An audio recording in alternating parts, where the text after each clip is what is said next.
So having come to the end of the chapter 6 of the study pack, it is very important to look at some of the review questions. We have a number of questions there. They are about 5 in number. Let's look at them one after the other so as to be able to know how far we have gone as far as this particular section or chapter of the study pack is concerned. Question number 1. Discuss the labor theory of value or marginal productivity theory. Discuss the labor theory of value or marginal productivity theory. From the foregoing, we have been able to look at various theories that underline, this particular concept, and as a matter of fact, that's theory of distribution. As a matter of fact, we dealt, comprehensively with what we call marginal productivity theory of distribution, and we have looked at it critically with respect to equilibrium of a firm, when a firm is at equilibrium and what have you. We look at some of the major concepts that are commonly talked about: the marginal cost, the marginal revenue product, marginal physical product. All these have been well explained. We equally state, what the marginal productivity theory is all about as far as, distribution theory is concerned. So if we have listened attentively during the course of this particular lecture, we come to conclusion that we have treated the question 1 of this particular review questions holistically, and I want to believe that with what we have discussed under it, we can be able to answer the question as appropriate as possible. So marginal productivity theory is otherwise known as what? Labor theory of value. Question 2. What are the criticisms levied against this theory? What are the criticisms levied against the theory? We have looked at the theory, to be frank, in its entirety, and as a matter of fact, we also concluded that the theory has been criticized on various grounds by other scholars of economics. As a matter of fact, we look at some of the criticisms that were levied against the theory of marginal productivity or the labor theory of value. All these things have been well explained. We have looked at them critically, like, the marginal productivity theory relates to the demand for factor of production alone, and it therefore constitutes only half of the theory of distribution, and the other half is the theory of supply, which asserts that factors will move between occupations in search of the highest net advantage. Other criticisms levied were that there is no close correlation between the remuneration received by resources owners and the values of marginal product of the resources that they own. So, and many other criticisms that we have also seen during the course of this lecture, that there is no useful evidence that has been adduced for the inefficiency of the theory. So we have a number of criticisms that have been levied. All these issues have been well explained during the course of the lecture. So when this particular theory was criticized, we have in place another notable theory with respect to what? The coassurance theory of Alfred Marshall. So that is question number 2. Question number 3. Identify and discuss the various methods of determination of wages. We have looked at the subject matter of wages and its determination. We look at several approaches that have been put in place over time by various scholars in an attempt to determine, wages and what have you. We equally look at a number of methods that have been put in place by this, and as a matter of fact, we are a number of approaches that we have developed, and we say that wages can be determined either in a competitive market as what? The forces of or interaction between the demand and supply of loan labor funds. Wages are determined under competitive atmosphere by the interaction of demand and supply We equally look at it, graphically, looking at, the downward sloping demand for money or demand for loanable fund, as well as upward sloping for supply of loanable fund. And we agree that where the two intersect or where the two curves meet is determined by what?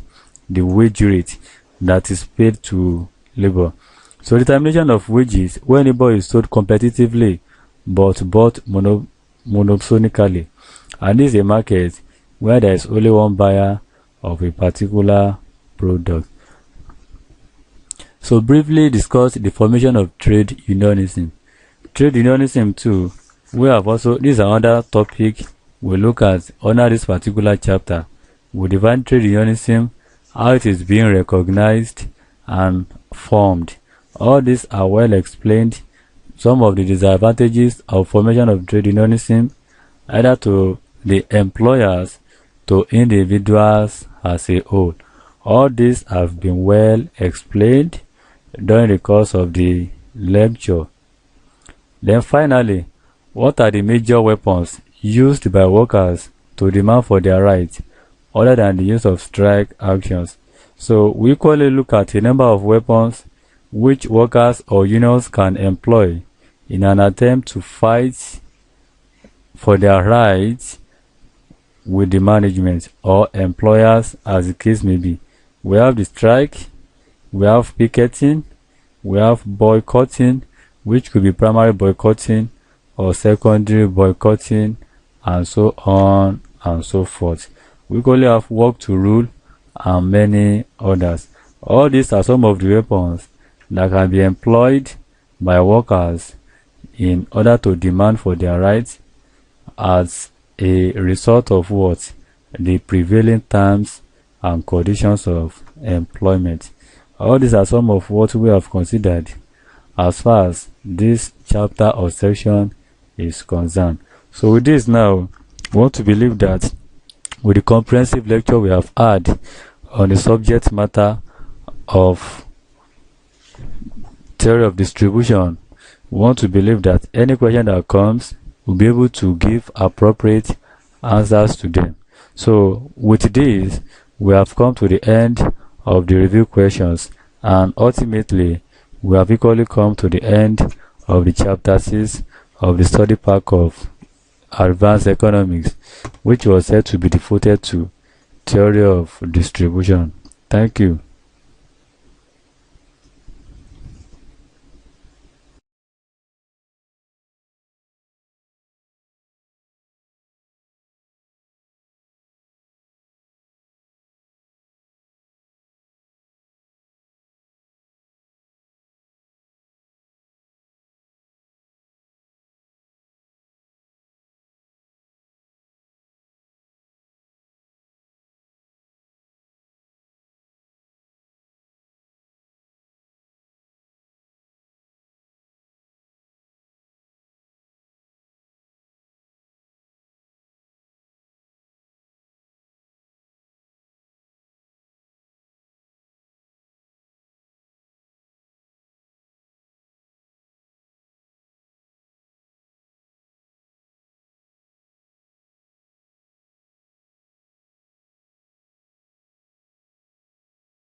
Question number 1.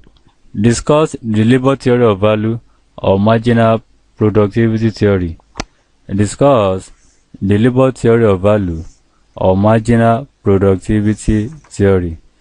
From the foregoing, we have been able to look at various theories that underline, this particular concept, and as a matter of fact, that's theory of distribution. As a matter of fact, we dealt, comprehensively with what we call marginal productivity theory of distribution, and we have looked at it critically with respect to equilibrium of a firm, when a firm is at equilibrium, and what have you. We look at some of the major concepts that are commonly talked about: the marginal cost, the marginal revenue, the marginal revenue product, marginal physical product. All these have been well explained. We equally state, what the marginal productivity theory is all about as far as, distribution theory is concerned.